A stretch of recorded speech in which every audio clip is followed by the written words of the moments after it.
This is a teardown of an HP all-in-one PC, and it's model 22-B382DS. And I've never tore one of these apart before, so we get to learn together.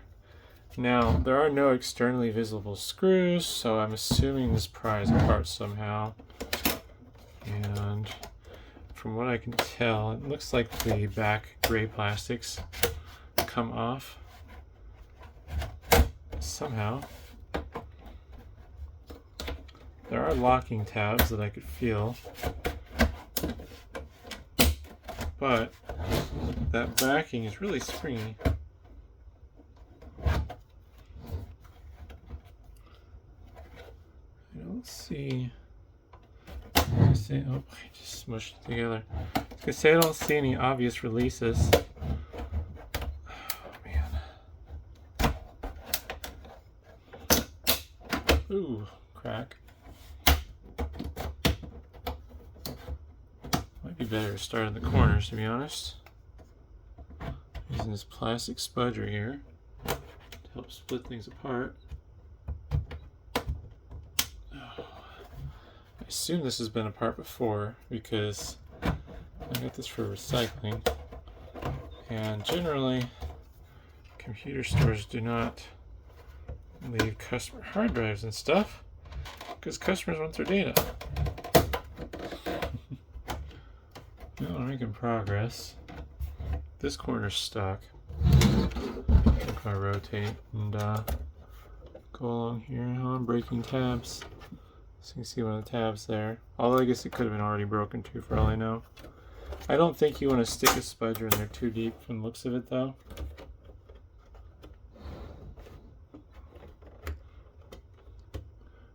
Those corners are particularly miserable.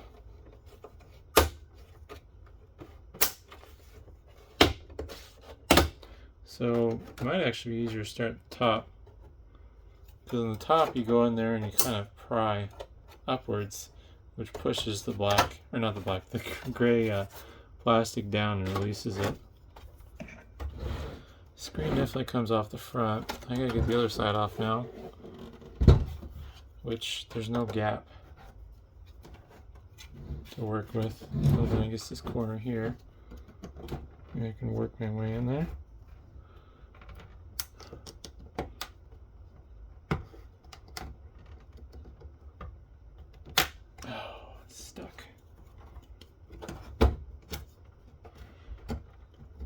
Good thing these spudgers aren't very expensive, because I'm doing a number to it trying to get this darn thing apart.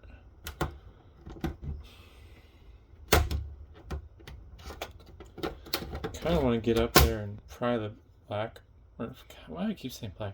The gray plastic away, but I don't know if these tabs are damaged from me or after me. Or before me, I mean.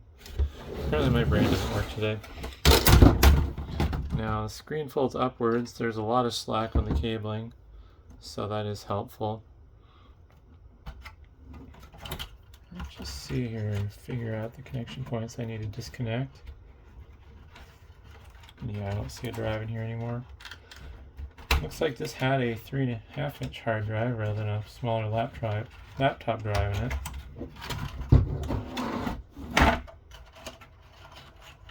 The way I'm handling this isn't the best for the screen, so probably don't replicate what I'm doing. You probably want to let the screen sit down on a nice clean towel. I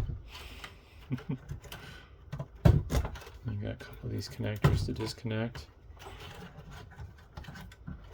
Looks like the fan shroud has some cables hidden under it that are preventing me from getting these loose, so I need to get that fan shroud off somehow. There's 2 screws there. Doesn't make sense though that there'd only be 2 screws holding that down. Oops.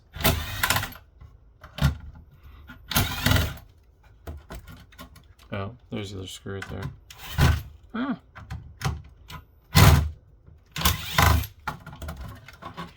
Those are number 2 Phillips screws from the looks of it. Yeah, my drill wasn't making good connection because I was using too small of a bit. And that is just the housing for the fan itself. cute little heatsink there. Oh, just like the Asus. Tiny. This is just a Pentium, so it shouldn't really generate that much power. Locking tab on the SATA connector. There's the, oh, shame that's not a 3-pin. I need a 3-pin version of this connector. I have 2, and I have 5. And now 4. It's for a different project though, unrelated to this. You don't have to disconnect the antenna wires to get the screen loose. I'm going to disconnect the screen on the motherboard side of things. Gosh darn it. Now this doesn't have a stand, so I can't show how to take that off, but I think with this one it should be fairly self-explanatory. So screen assembly's loose. The digitizer and the screen itself are 2 separate units from the looks of it. There's some screws along the side here. I suppose that could be nice and show how to remove that. Switch to some number 2 Phillips here. Dang it. There we go. I should be able to lift the panel off of the digitizer here. Oh, it might be adhesived on. Well, that's unfortunate. The panel assembly is, I think I need to remove those side screws.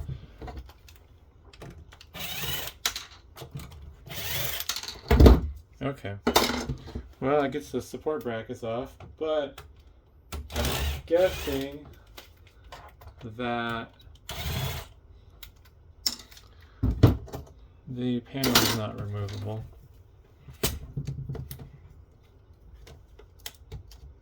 There's a little adhesive piece here holding the display connector to the display cable to the screen. This here's the digitizer cable for the touchscreen. Ideally, you'd heat that up probably with a heat gun to loosen the adhesive before removing. Assuming you're trying to repair this. I am not, so yeah. Alright, that's the backlight cable. Yeah, so the panel is attached to the digitizer, it looks like.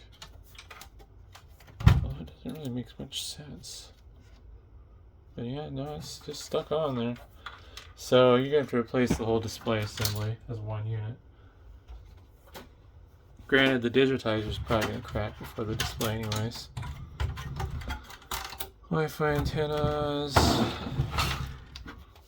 We got some screws here for the stand mounting point. Speakers are screwed down.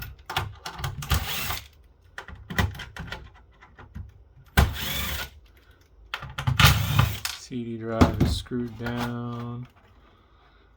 A little mini SATA breakout cable here. Ta-da!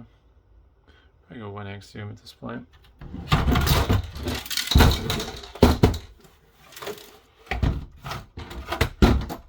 missing its bezel, but yeah. Just a standard laptop CD-ROM drive.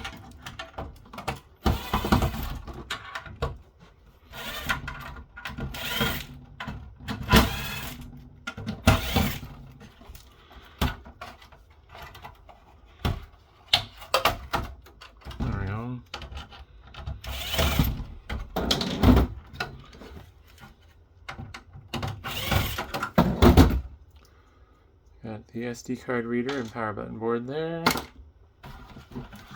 Speakers should come out. Right.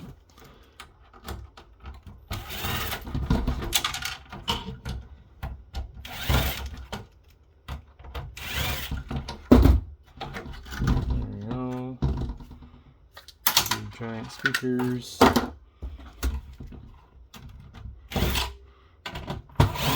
This motherboard's very rectangular.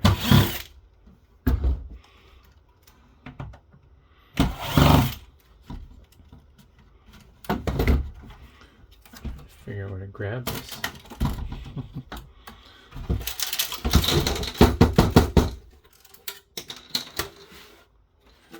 Alright, what's holding on the motherboard? I don't know. Luckily the battery module was a simple one and it's top facing, so you don't have to remove the motherboard to replace the CMOS battery. I think the ports are hanging up the board. There's a gasket that the ports pass through that are holding it in. Probably shouldn't do this, but I'm going to push it out using a screwdriver. If you put even force on the power jack and don't like get too aggressive, it should be fine. But yeah, the gasket in the back made it a little difficult to remove the motherboard. There's the board. Now, pull the cute little heatsink off of the CPU here, I suppose. Show what that's like.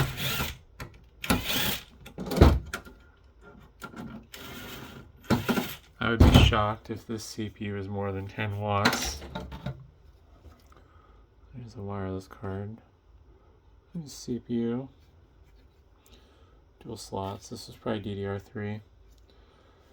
Hard number on the motherboard if anyone cares. Otherwise, the rest of this just support structure for the back casing. No reason to remove that, but hopefully that's interesting. Thanks for watching.